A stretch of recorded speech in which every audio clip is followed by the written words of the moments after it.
Aqui é incomparável a diferença entre um editorial da Globo lixo e do Estadão. Os dois são uma porcaria, mas se percebe aí uma diferença gritante. O quão é ridículo a da Rede Globo. Globo lixo, Globo esgoto e o que mais que seja. Espero que vocês gostem. É uma visão bem. é, as- a- Na verdade, assim, quando o Kim Paim ele explica o que está sendo noticiado, editorial, fica tudo mais claro o jogo de palavras, a diferença de uma para outra e qual que é mais vendida que a outra, porque as duas são, né? Então não esqueçam de curtir, compartilhar e se inscrever no canal. Gente, rapaz, eita, quase eu caí aqui. Eu podia até ter dito na abertura. Chegou o dia pra você ver a diferença. O Rodriguinho não consegue citar Globo no tweet. Pois o Estadão não foi pra cima do Guilherme Amado? Não cita ele nominalmente, mas cita o Metrópolis. E a gente sabe que tá falando do Guilherme Amado. Que pelo menos não fala dos colegas, mas fala o nome da empresa. E aqui você vê a diferença de jornalismo. Você vê o Estadão, que todo mundo sabe como o Estadão pensa, e a gente vai comparar com a Globo. De novo, Supremo Censor Federal já meteu um título pesado em seu editorial que corre, né, nos jornais impressos no dia de hoje. Mas enfim. O Festival de Abusos Antidemocráticos. Não, olha esse primeiro parágrafo. O Festival de Abusos Antidemocráticos cometidos pela corte em nome da democracia não para. Pela canetada, como sempre, do ministro, a corte proibiu a Folha de entrevistar Felipe Martins, ex-assessor de Jair Bolsonaro. Trata-se, obviamente, de censura prévia. Mais uma. Já começou assim. O apetite censório do Supremo é insaciável. Já em 2019, impôs censura a uma reportagem da revista Cruzoé que revelava o codinome do ministro Dias Toffoli nos arquivos da Odebrecht. Recentemente, impôs a remoção de publicações em que a ex-mulher do deputado Arthur Lira acusava ameaças de agressão. Nos dois casos, houve recuo, mas nenhuma consternação.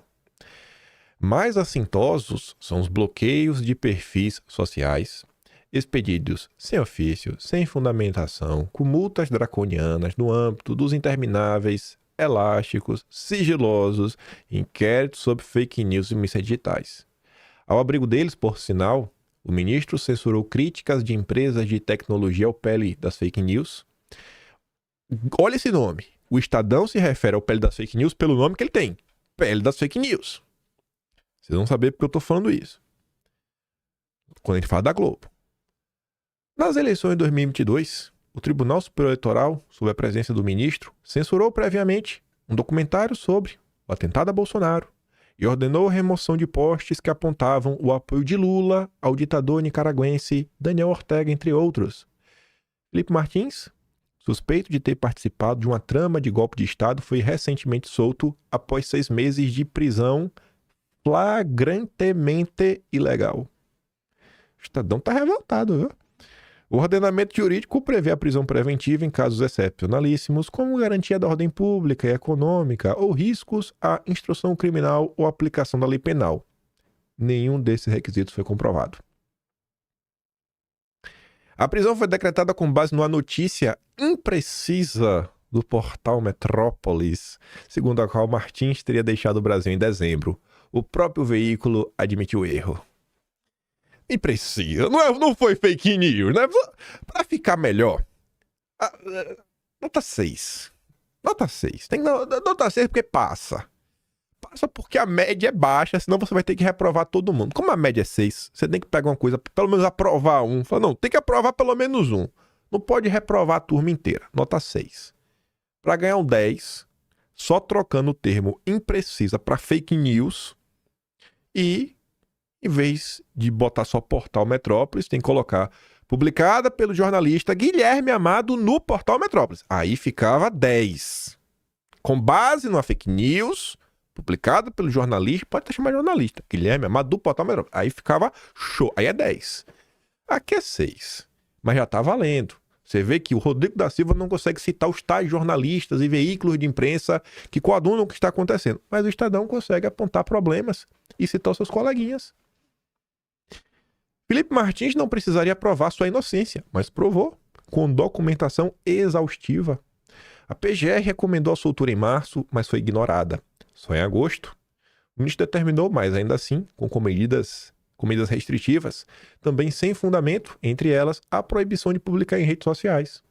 Agora, Felipe Martins foi proibido de conceder entrevista. A inacreditável justificativa é que isso violaria uma das medidas cautelares, a de não se comunicar com outros investigados na suposta trama golpista. Acaso Felipe Martins mandaria mensagens cifradas para eles? Felipe Martins nem sequer deveria estar sob jurisdição do Supremo, já que não tem prerrogativa de foro. Mas o mais estupefaciente é que ele não só foi condenado por nenhum crime, como nem sequer é acusado. Simplesmente não há denúncia. Em 2019, no mesmo dia em que o ministro determinou a censura da Cruzoé, o Supremo revogou uma decisão que impedia Lula, à época preso, de conceder entrevista, sob a justificativa de que isso era censura prévia. Lula fora condenado em 2 instâncias, mas Felipe Martins, que nem sequer é réu, vale a lei da mordaça. Ou seja, a corte não só cometeu abusos antidemocráticos em nome da defesa da democracia, mas estes abusos são ad hoc típicos de tribunais de exceção, as favas à Constituição e às leis. O que vale agora é o que passa pela cabeça do ministro. E o editorial de ontem também foi bem pesado aí para o Estadão. O Estadão tem que dar uma respiradinha. O Estadão tá demais. Onde o Estadão falava de forma mais específica sobre o Twitter e sobre a Starlink. Aí vamos comparar. A gente viu o do Estadão de ontem, o do Estadão de hoje, aí vamos comparar desse lixo. Esse lixo chamado Rede Globo. Tem que falir, tem que ir à falência. Não é o cara chegar lá e ir na canetada. Não. Cabe à população acordar para esse mal que aflige o país. Musk deve cumprir ordens, mas o Supremo não pode estar a polar. Você vê a manchete e fala, não é bacana, né? Pô, a Globo vai fazer, tentar analisar onde um errou, outro errou, tentar procurar aí um ponto de convergência. Engano seu. A reação do ministro, a recusa do Elon Musk, blá blá, apresenta pontos extremamente controversos. O primeiro foi notificá-lo por meio de um post de rede social. Que farão agora os oficiais de justiça diante da árdua tarefa de notificar alguém que evita ser encontrado? Usar as redes sociais do cidadão?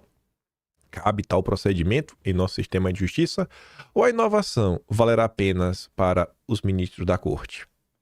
É verdade que Elon Musk acabou dando ciência à notificação, né, ao respondê-la de modo grosseiro, mas o certo teria sido enviar uma carta rogatória, comum, né, dos mortais, né, que tem que recorrer quando se depara com a situação semelhante. O segundo ponto, ainda mais heterodoxo e esdrúxulo, foi o congelamento das finanças de outra empresa, que é a questão da Starlink, né? A medida é tida como ilegal por juristas respeitados. É certo que chegar a Musk é difícil, mas por moroso que seja o processo, ele tem que ser feito dentro da lei. Espera-se que o plenário corrija esses desvios, nenhum ministro deve ser considerado imune a erros ou dono da palavra final.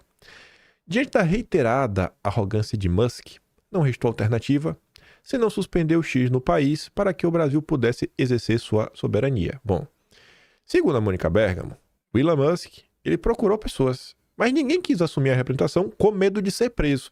Então é meio complicado. Você fala assim, não, você vai ter que ter um representante. Pô, ele foi atrás de representante, ninguém quis ter. E aí, como é que faz?